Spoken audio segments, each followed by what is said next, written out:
떡문화. 자, 떡문화 파트도 시험에 많이 나오고 있습니다. 출제 빈도가 굉장히 높습니다. 절기별 떡을 모두 외우셔야 합니다. 자, 절기별 떡 보겠습니다. 설날의 떡. 설날은 우리 떡국 다 알고 계실 것 같아요. 근데 이 떡국에 의미하는 것을 보면 흰색처럼 순수하고 무탈을 기원한다. 네, 이 부분. 난 무병장수를 의미한다. 순수하고 무탈, 무병장수. 그 다음에 떡국을 동글동글하게 썰기도 하거든요. 옛날 동전, 엽전 같은 모양으로 썼는데 이게 재산이 늘어나기를 기원한다고 합니다. 그 다음 떡국을 먹으면 한 살 먹었다고 하잖아요. 두 그릇 먹으면 2살 먹었다고 장난치기도 하는데 그래서 첨세병이라고 얘기합니다. 한 살 더 먹는다 라고 해서 떡국의 의미 알고 계시고요. 정월대보름에는 약식을 먹습니다. 자, 약식 하면은 또 떠올라야죠. 약식하면 상궁유사가 떠올라야 되고 소지황이 떠올라야 되고 그 다음에 까마귀, 보운 이런 거 생각나야 되지 않을까요? 자, 만약 생각이 안 나면 다시 앞으로 넘어가서 139페이지를 공부하시기 바랍니다. 자, 그 다음에 중화절. 상전이 노비에게 송편을 나이대로 먹이고요. 새 농사 수고하라는 의미로 노비 송편을 만들어 주었습니다. 2월 초하루를 4길이라고 해서 4길 송편이라고도 하고요. 중화절 하면 노비 송편, 4길 송편이에요. 자, 단 삼진날, 3월 3일이죠. 진달래 화전을 부쳐 먹었습니다. 3월달에 진달래 피잖아요. 찹쌀가루에 진달래 묻혀서 먹어요. 자, 이게 진달래죠. 너무 이쁘죠? 네. 3월달에만 먹을 수 있습니다. 자, 한식의 떡. 4월달에는요. 한식에는 쑥이 많이 나와서 쑥을 이용해서 쑥절편, 쑥간자, 쑥떡 등을 해 먹었습니다. 정확한 날짜는 우리 뒷페이지 표에요. 다시 한번 적혀 있어요. 이 부분하고 같이 공부해 보시면 돼요. 자, 쑥떡 한번 볼까요? 제가 자료 사진으로 많이 보여드렸죠? 예, 쑥개떡이라고도 하고 개떡이라고도 합니다. 다음 쑥썰기, 콩을 넣어서 만들었습니다. 언제 먹는 떡인지 알고 계셔야 돼요. 한식. 자, 그 다음 초파일에는 석가탄신일을 기념하기 위해서 느티나무에 어린 순을 넣어서 느티떡을 했습니다. 초파일, 느티떡. 자, 단오에는요. 수레바퀴 모양의 수리치떡, 거피파시루떡. 그 다음에 유두에는 앞서 나왔습니다. 수단, 경단을 넣어서 제가 오미자 국물에 넣어서 먹는다고 그랬죠. 난 상화, 쌍화라고도 얘기하는 상화. 지금은 상해병이라고 얘기하죠. 자, 유두에는 수단 상하병 먹었고요. 삼복에는 너무 덥잖아요. 우리 삼계탕은 알 것 같아요. 자, 근데 떡은 어떤 걸 먹었냐? 막걸리나 술을 넣어서 발효시키는 증편을 먹었습니다. 증편을 만들 때 막걸리를 넣고 발효하는데 기온이 따뜻해야지 발효가 잘 돼요. 그래서 술떡, 증편은 여름떡이라고 많이 얘기를 합니다. 그리고 다른 떡들은 파치루떡 이런 거는 잘 상하거든요, 팥이. 그래서 쉽게 쉬지 않는 튀겨진 주악을 먹었다고 그래요. 삼복하면 기름에 지진 주악, 그 다음에 증편. 칠석에는 백설기를 먹었습니다. 햇뼈가 나오는 시기라서. 자, 그 다음 한가위에는 송편, 시루떡. 우리 추석 때 송편 먹잖아요. 자, 근데 여태 송편 보세요. 송편이 올해별로 했다고 오려 송편이라고도 합니다. 올해별로 했다고 오려 송편.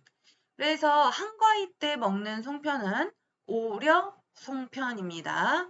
근데 자, 3월 중하절에 먹는 거, 2월 중하절에 먹는 거는 3번에 보시면 노비 송편, 사길 송편이에요. 혹시 떡에 대해서 혹시 잘 모르시면은 이 이름 헷갈리시면 안 돼요. 중하절, 노비, 사길.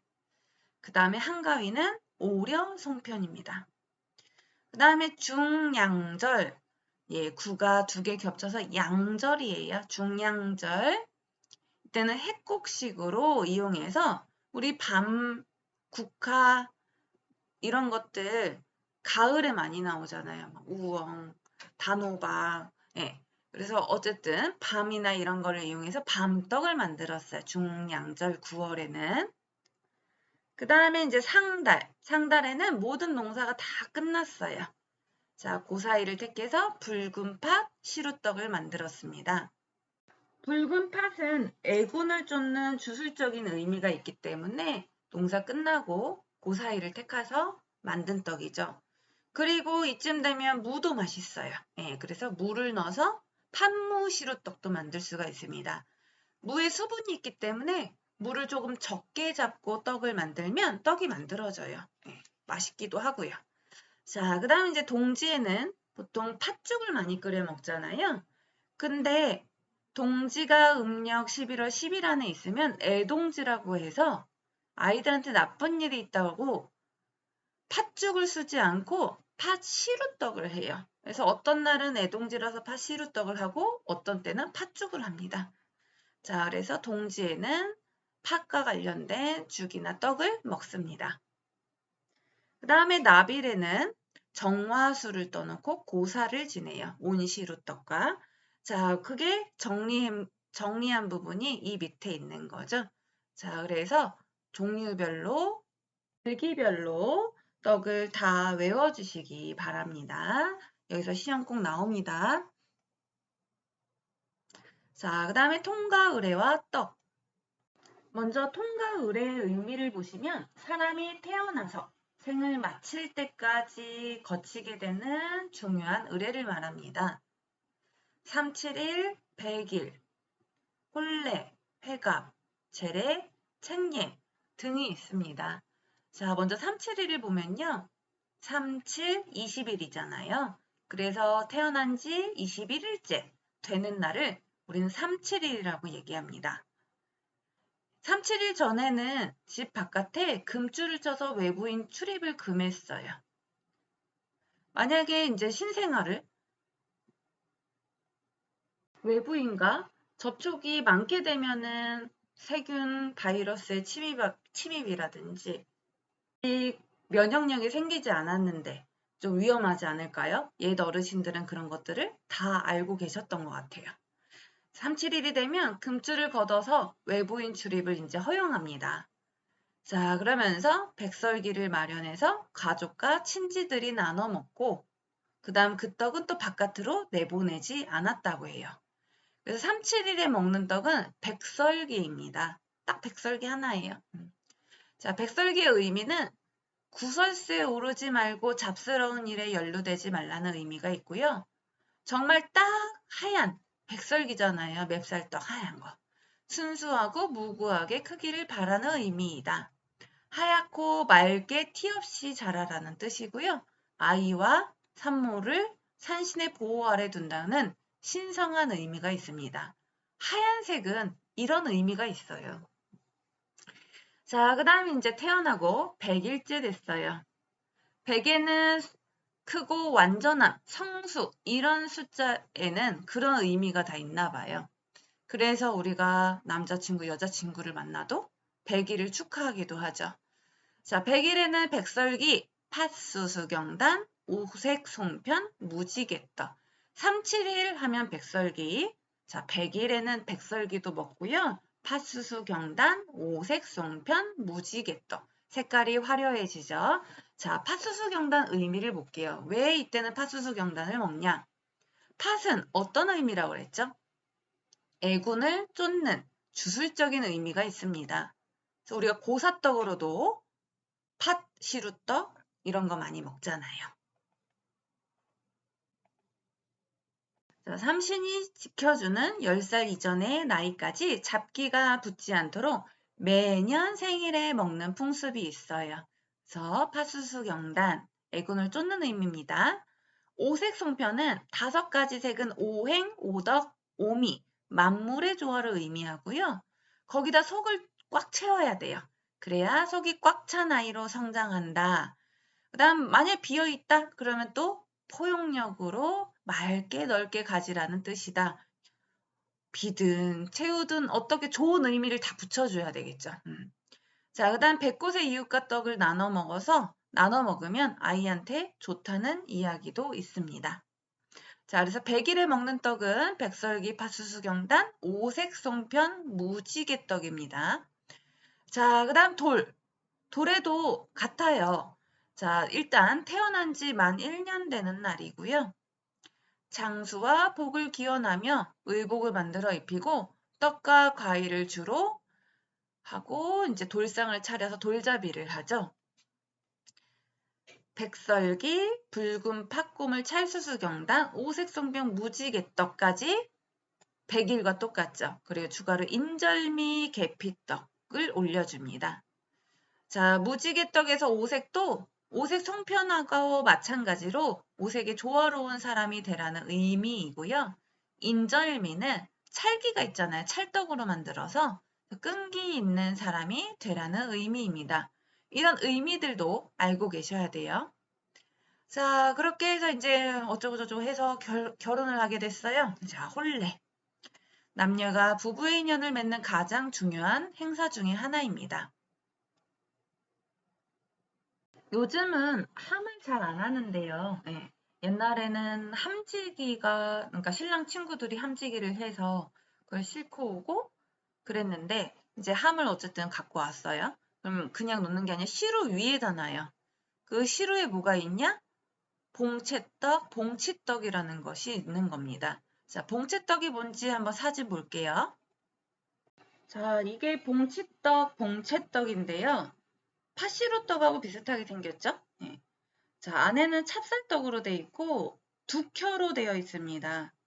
그러니까 팥, 찹쌀가루, 팥, 찹쌀가루, 팥. 찹쌀가루가 두 번이라는 거예요. 두 번인 이유는 부부를 상징해요. 그리고 찰떡이라는 이유는 또 화목하게 잘 찰떡같이 잘 살라 이런 의미라고 보면 되겠고요. 여기서의 팥도 애군을 면하게 해주는 그런 의미가 있고, 그 다음 맨 위에 밤대추가 있는데 대추는 아들을, 밤은 딸을 상징합니다. 자, 이렇게 해서 봉채떡을 신부 집에 마련을 하는 거죠. 요즘은 잘 안 하죠. 그 봉채떡 위에다가 함을 올려놨다더라 라는 겁니다. 자, 그다음 혼례 당일에는요, 달떡, 색떡 이런 음식들을 합니다. 보름달처럼 둥글게 가득 차고 밝게 비추며 살아가라는 뜻. 색떡은 색깔별로 신랑, 신부, 한쌍 부부를 의미하고요. 이바지 음식에는 인절미, 절편도 보냈습니다. 요즘은 매우 간소화돼서 이제는 아주 모를 것 같아요. 너무. 자, 여기 봉채떡 의미 다시 적혀 있네요. 자, 그 다음 이제 회갑. 태어난 지 61세 될 때 환갑잔치, 회갑잔치 한다 그러죠. 예전에는 많이 했는데 요즘에는 고령화 사회가 되면서 회갑은 간소화하고 칠순을 더 많이 하고 있죠. 보통 이때는 백편, 꿀편, 승금초편을 높이 올리고요. 그 다음에 화전, 주악, 단장, 웃기. 제가 맨 위에 올라가는 거 웃기라고 얘기했습니다. 이런 걸로 장식도 합니다. 그 다음 색떡으로 꽃이 핀 모양의 모조화를 만들기도 합니다. 그래서 회갑에는 이런 떡들이 올라간다. 혼례에는 봉채떡이 쓰인다. 라는 것을 알고 계셔야 됩니다. 자, 제례에는요. 고인을 추모하기 위한 의식이고요. 이때는 녹두고물편, 꿀편, 커피팥 고물편, 흑임자 고물편 이렇게 시루떡이 올라갑니다. 위에 웃기도 올리고요. 근데 커피팥은 올리는데요. 붉은 팥은 안 올려요. 귀신을 쫓는다고 해서요. 이건 고인을 추모하는데 고인이 귀신이 돼서 제사 지낼 때 오셔야 되는데 붉은 팥을 올리면은 쫓아내는 거잖아요. 고인이 못 오시잖아요. 제사 지내는데. 그래서 우리가 제사 지낼 때는 제례할 때는 마늘도 안 쓰고 붉은 팥도 사용하지 않습니다. 자, 그다음 책례. 아이가 책을 한 권을 다 읽을 때마다 행하는 의례로 스승과 친구들이 축하하고 격려했다고 합니다. 이때 책거리, 책시시라고도 하고요. 그 다음에 이제 오색 송편을 속이 꽉 찬 거, 빈 거 두 가지 만들었는데 속이 꽉 찬 거는 학문을 모두 이루었구나 이런 성과를 의미하는 거고 속이 비어 있으면 그래도 자만하지 말고 계속 채워야 된다라는 것이죠. 자, 그래서 책내에는 송편을 먹었다라는 것을 알고 계시면 됩니다. 자, 다시 한번 정리한 거 확인하시고요. 자, 그 다음에 향토떡입니다. 자, 향토떡은 안타깝지만 다 외우셔야 합니다. 출제빈도 높습니다. 지역별 떡의 특징도 모두 외우셔야 합니다. 자, 떡 제조 기능사니까요. 네, 떡에 관한 부분을 많이 공부하시고 문제도 풀어보시기 바랍니다. 먼저 지역별 떡의 특징을 보고 종류를 넘어갈게요. 이거는 어차피 암기이기 때문에 찾아가면서 공부를 좀 하셔야 될 것 같아요. 자, 서울 경기 보겠습니다. 다양한 농산물, 과일이 많아요. 서울 경기에는. 그다음 고려시대의 수도였던 개성의 영향을 받아서 독특하고 화려한 떡들이 많습니다. 그래서 떡의 이름을 보면요. 이렇게 개성주악, 개성조랭이떡, 이런 개성자가 붙는 것들이 있습니다. 서울떡에는.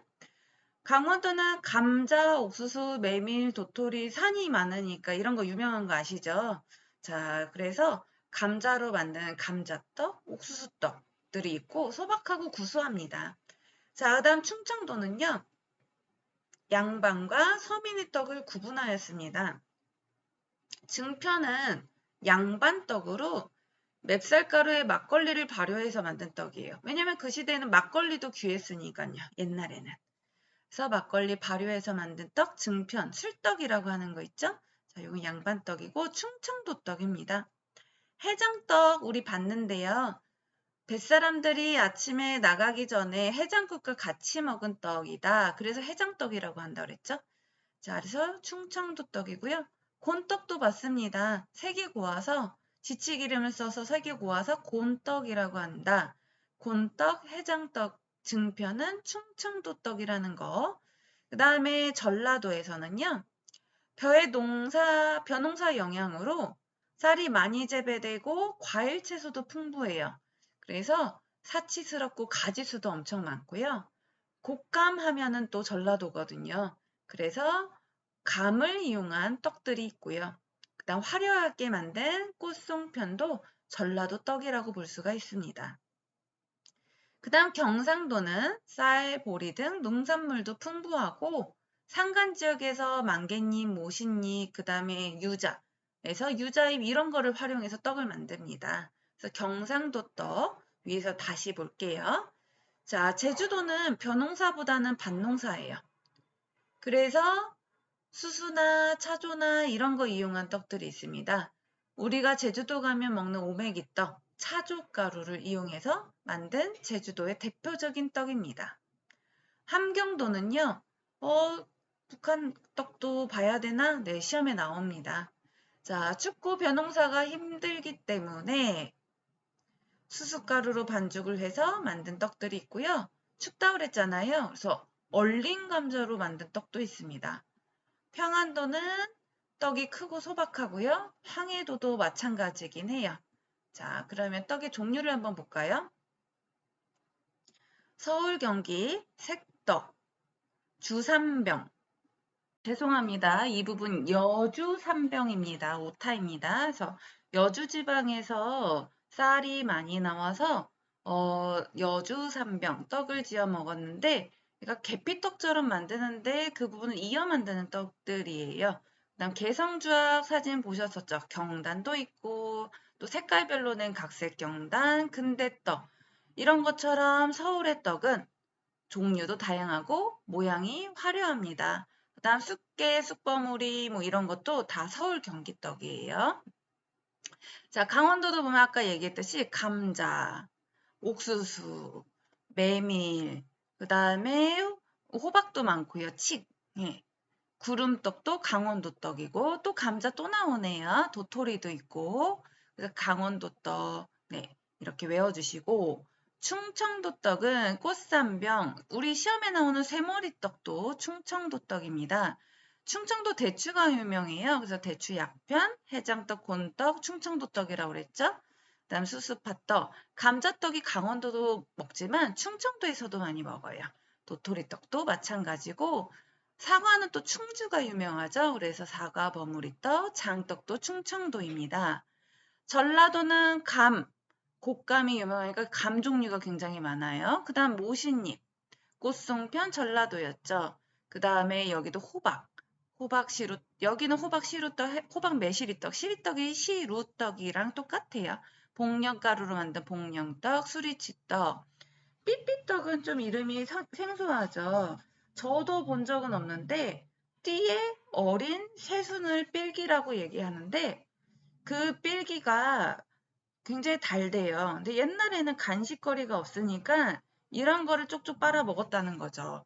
그래서 이제 그걸 이용해서 떡을 만들면 삐삐떡이라고 얘기합니다. 구기자도 전라도떡. 경상도는 이렇게 잎을 이용하는 것들이 있어요. 모신잎도 있고 유자잎도 있고요. 만개떡도 만개잎으로 싼 거죠. 그 다음에 밀비지 되게 생소해요. 밀비지는 밀어서 빚었다고 밀비지래요. 그래서 계피떡하고 비슷하게 생겼더라고요. 그 다음에 우리 새머리떡이 지역별로 부르는 이름이 좀 다른데 여기 보면 모든배기 이것도 만경떡도 모두 새머리떡하고 같은 거라고 보시면 됩니다. 자, 제주도 오메기떡 다 알고 계시죠? 그리고 달처럼 생긴 달떡. 빼대기는 그 고구마를 말린 거를 빼대기라고 얘기하거든요. 그래서 고구마 떡이 빼대기 떡이라고 보시면 돼요. 그다음 빙떡 앞서 설명했었습니다. 그 다음에 뭐 좁쌀 시루떡, 속떡, 상해떡도 몇 번 나왔고요. 자, 은절미, 인절미 아니에요.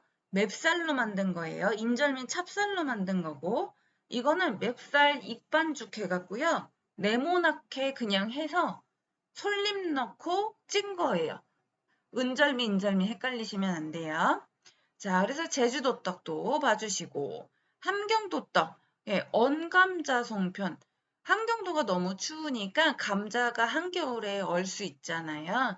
그리고 이제 봄 되면 녹으면서 요걸 이제 가루 내가지고 송편을 만들어 먹는다고 그래요. 그래서 여기에 보면은 서울하고 그 다음에 현재 먹는 뭐 강원도, 충청도, 전라도, 경상도 우리가 알고 있는 떡들하고 조금 차이점들이 있죠. 생소한 떡들도 많고 평안도, 황해도, 소박한 떡 대부분 이런 것들 찾아보면요. 크기가 큼직큼직하더라고요. 그래서 이 떡들을 모두 종류별로 외우셔야 합니다. 힘드시겠지만 그 다음에 시험에 합격하시려면 그래도 외우셔야 되지 않을까요? 제가 공부하다가 보면 바이러스, 세균 이런 거 외우는 것보다 떡 외우는 게 실제 시험에는 도움이 많이 될 거다라고 얘기를 했습니다. 그러니까 많이 떡 부분 공부해 주시고요. 어떤 형태로 어떤 유형으로 시험이 나올까? 그러면은 뒤에 합격을 다지는 예상 문제 보면은 예를 들면 오려 송편을 먹는 절기는 약식의 유래와 관계가 없는 것은 회갑이나 재래의 높이 고인 떡을 무엇이라고 하는지 이런 식으로 문제가 나와 있거든요. 그렇게 하면서 공부를 하시면은 훨씬 더 도움이 될 것입니다. 자, 떡 제조기능사 모두 합격하시길 기원합니다.